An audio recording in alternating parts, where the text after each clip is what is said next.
All right, so last time we talked about this change in entropy, this delta S in a qualitative fashion, right? So we said it was increasing or decreasing, but now we want to talk about it in a quantitative fashion. So again, quantitative, you mean you want some kind of numerical value, right? It's not getting bigger, it's getting bigger by 5 times the amount, 4 times the amount, whatever. You need some kind of numerical value.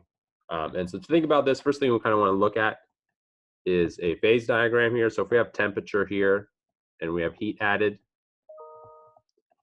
here remember we go from a solid, and then during our phase transition, our temperature doesn't actually change. So this is solid to liquid, then we're at a liquid here, and then again another phase transition, our temperature doesn't change. So go ahead, take a look back at that chapter if you're not familiar with this chart. If you are, then good. So we can see during these phase transitions that temperature is constant.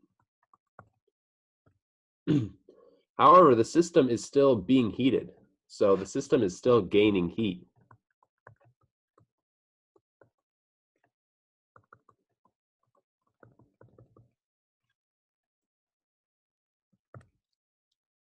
Still gaining heat. So where's that heat going? Well, that heat is going to increase the entropy of the system, or the energy is being dispersed.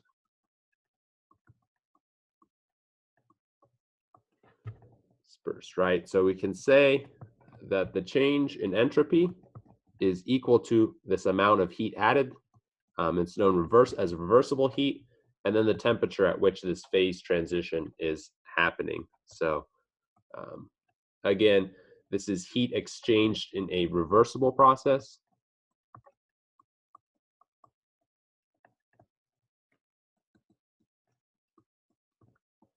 And we'll talk about that in a second. And then this right here is temperature. Must be in Kelvin, and it must be constant. Otherwise, some of that energy is not going to be going towards the entropy. And so if you think about the units here of this change in entropy, this Q is going to be in units of joules or kilojoules, and then the temperature is going to be units in K. So you can see that the units of delta S are joules per Kelvin, and so you can say that energy is a measure, or entropy is a measure of energy dispersion per unit Kelvin.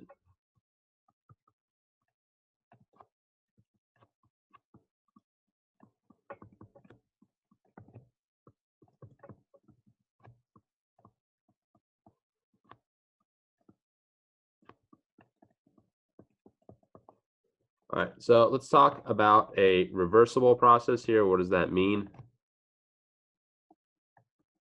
It's not a huge important topic, but still kind of important.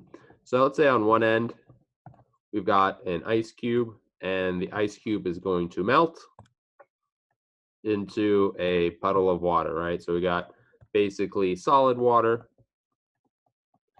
turning into liquid water, right? A phase transition.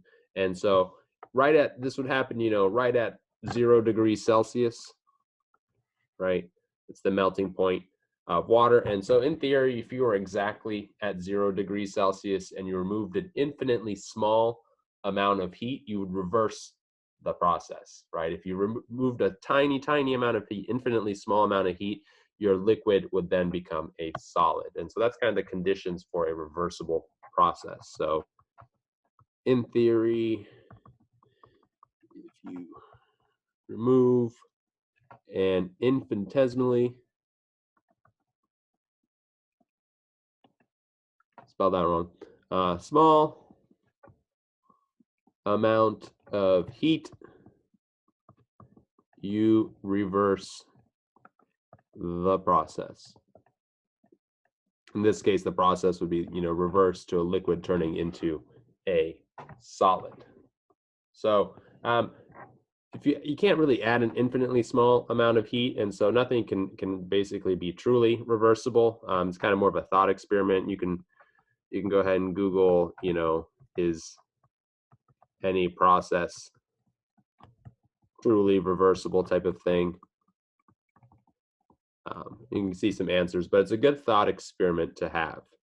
But for our purposes, basically, we're just going to say close enough to a reversible process, right? So we're talking about solid and liquid. So the heat of this process is going to be equal to the delta H of fusion, right? How much energy it takes to go from a solid to a liquid. Remember, this heat of fusion is from a solid to a liquid. Fusion is melting, essentially.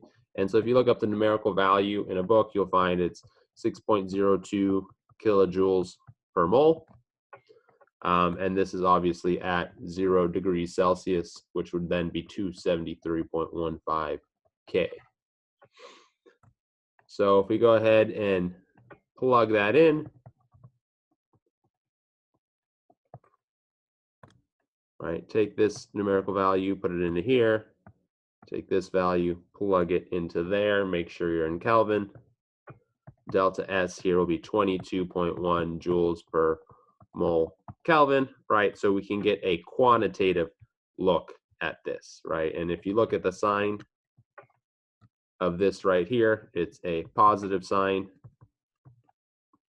So going from a solid to a liquid, you increase the amount of entropy, which is what we figured out qualitatively before, right? We said before melting was, an increase in entropy. Well, here's an example where here's the exact amount of increase in entropy when you're talking about going from ice to water. And so you can look up these kind of numerical values, these delta H of fusions, and thus find changes in entropy of different phase transitions.